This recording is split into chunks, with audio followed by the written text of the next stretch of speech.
getirdiğin bir deste çiçek, senin getirdiğin bir deste çiçek. Saralıp solup dur ata bilmirəm, geceli gündüzlü bu həsrət ürək. Elə kövrəlir ki yata bilmirəm. Doğrusu yorubdur məni bu halım. Dərdlərin əlindən bəs arada qalım. Elə bil qanadlı quşdur xəyalım. Əlidir mən onu tuta bilmirəm, tuta bilmirəm. Deyirlər yollarda vüsal görünür, deyirlər yollarda vüsal görünür. O kimin eşqi ilə elə sürünür. Mənim üçün küləyəşim şəyə dönür. Qaçıram ardınca çata bilmirəm, çata bilmirəm. Həsrətinlə hər zaman, həsrətinlə hər zaman. Gözüm qaldı bu yollarda ayala göz.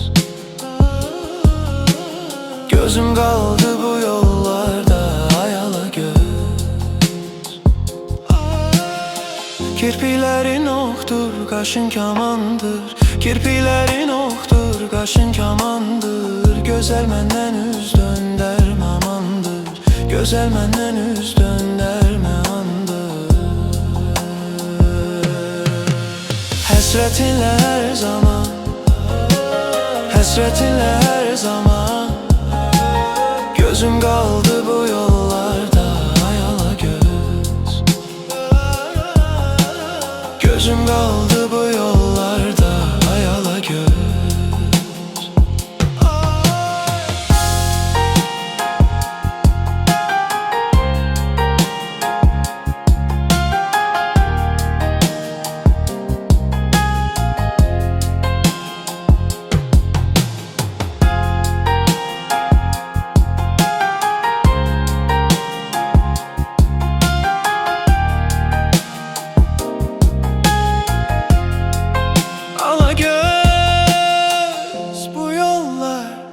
Səni çağırır, ala göz. Ürəyim hələ gözləyir.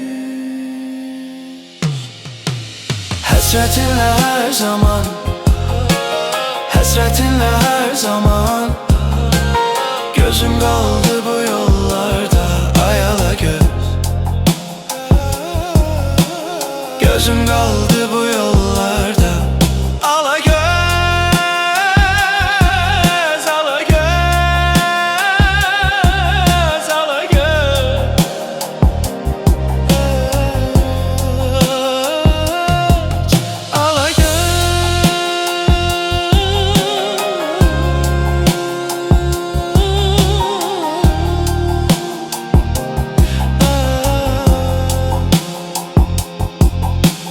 Gözüm qaldı bu yollarda hələ gözləyir.